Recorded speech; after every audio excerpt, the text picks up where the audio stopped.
Assalamualaikum warahmatullahi taala wabarakatuh. Kumpulan kami akan membentangkan cara menganalisis two-way ANOVA ataupun ANOVA dua hala.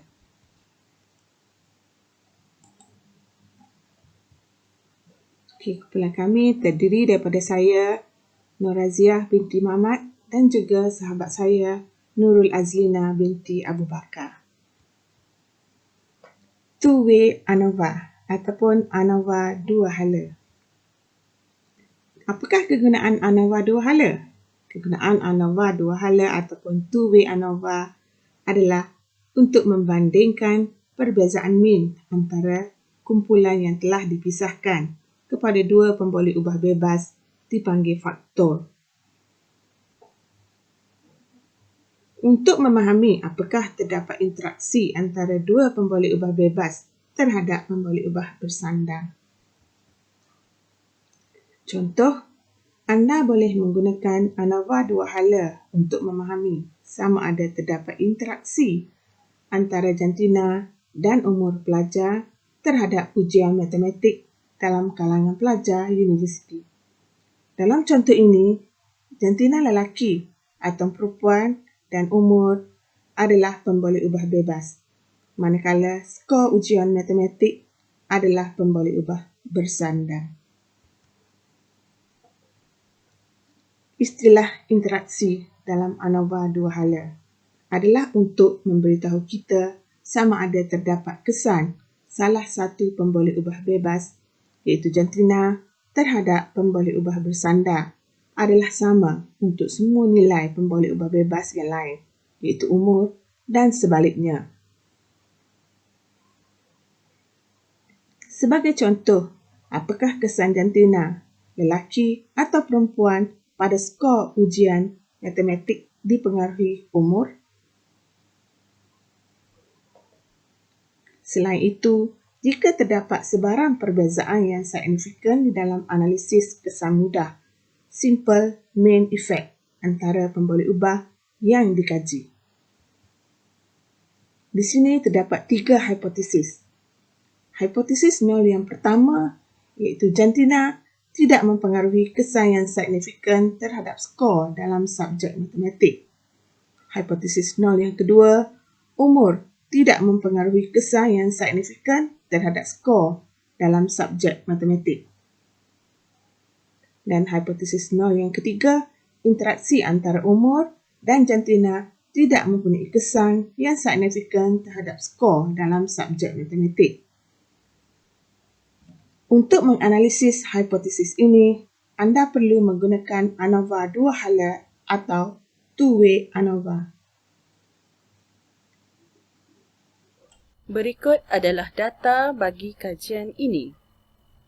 Mula-mula, klik pada Analyze, klik pada General Linear Model dan pilih Univariate.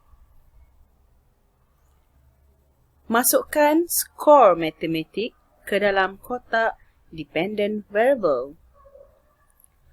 Kemudian, masukkan kedua-dua pemboleh ubah bebas iaitu jantina dan umur ke dalam kotak Fixed Factor. Klik pada tombol Options.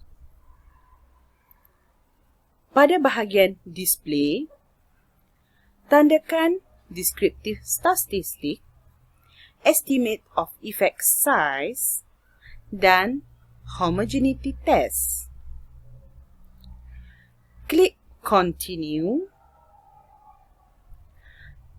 Seterusnya, klik pada tombol Plots. Masukkan jantina ke dalam kotak Separate Line dan kemudian masukkan umur ke dalam kotak Horizontal Axis. Klik Add. Klik Continue. Seterusnya, pada tombol Post Hoc, Masukkan umur ke dalam kotak post hoc test 4. Dalam kotak ini, umur sahaja dimasukkan kerana mempunyai lebih daripada 2 kumpulan. Tandakan pada kotak tukir. Klik Continue dan klik OK. Berikut adalah output bagi kajian ini. Jadual between subject factor ini menunjukkan bilangan responden lelaki ialah 28 orang, mewakili 56%. Berbanding responden perempuan seramai 22 orang mewakili 44%. Kumpulan umur responden 23 tahun ke atas pula seramai 19 orang iaitu 38%.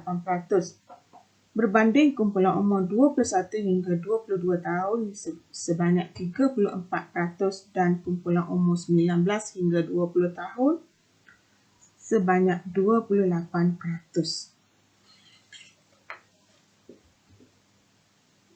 Bagi jadual deskriptif statistik ini menunjukkan sisihan piawai bagi responden perempuan berumur 21 hingga 22 tahun adalah kecil, iaitu 4.899 berbanding kumpulan umur responden yang lain.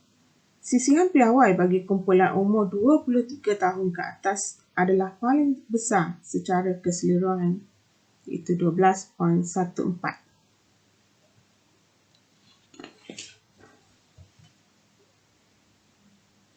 Bagi jadual test of between subject effect ini, perkara yang perlu dijelaskan ialah nilai-nilai bagi pembalik ubah jantina, umur dan kesan interaksi antara jantina umur. Faktor pertama iaitu jantina dengan nilai P iaitu 0.003 lebih kecil daripada 0.05. Kesimpulannya, hipotesis pertama iaitu jantina tidak mempunyai kesan yang signifikan terhadap skor dalam subjek matematik. Hipotesis nol yang pertama ini ditolak. Ini menunjukkan skor dalam subjek matematik mempunyai kesan yang berbeza secara signifikan antara pelajar lelaki dan pelajar perempuan. Faktor kedua iaitu umur pelajar dengan nilai P iaitu 0.004 lebih kecil daripada 0.05. Kesimpulannya, hipotesis kedua iaitu umur tidak mempunyai kesan yang signifikan terhadap skor dalam subjek matematik. Hipotesis ini juga ditolak. Skor dalam subjek matematik mempunyai kesan yang berbeza secara signifikan berdasarkan kumpulan umur responden.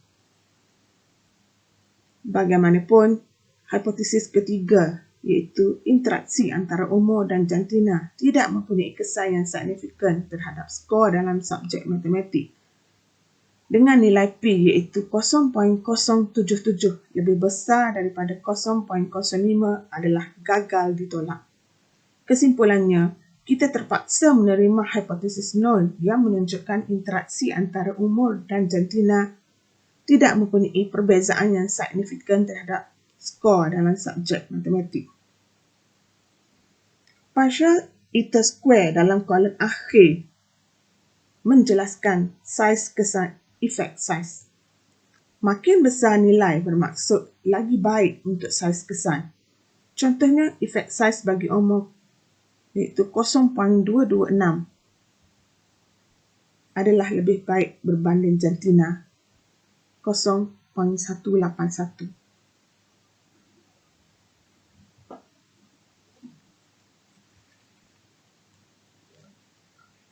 Keputusan dari ujian post hoc di atas menunjukkan responden berumur 21 hingga 22 tahun mempunyai perbezaan mean skor matematik yang signifikan berbanding responden berumur 23 tahun.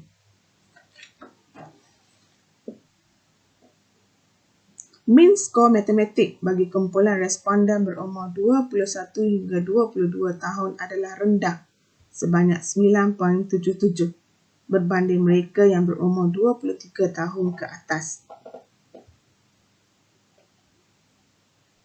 Okey, rajah ini menunjukkan kumpulan responden lelaki dan perempuan yang berumur antara 19 hingga 20 tahun tidak menunjukkan perbezaan mean skor matematik yang ketara. Bagaimanapun, responden perempuan yang berumur 21 hingga 22 tahun memperolehi mean skor matematik yang jauh lebih rendah berbanding nilai mean skor matematik responden lelaki. Mean skor matematik bagi responden lelaki berumur 23 tahun ke atas adalah paling tinggi berbanding kumpulan umur yang lain.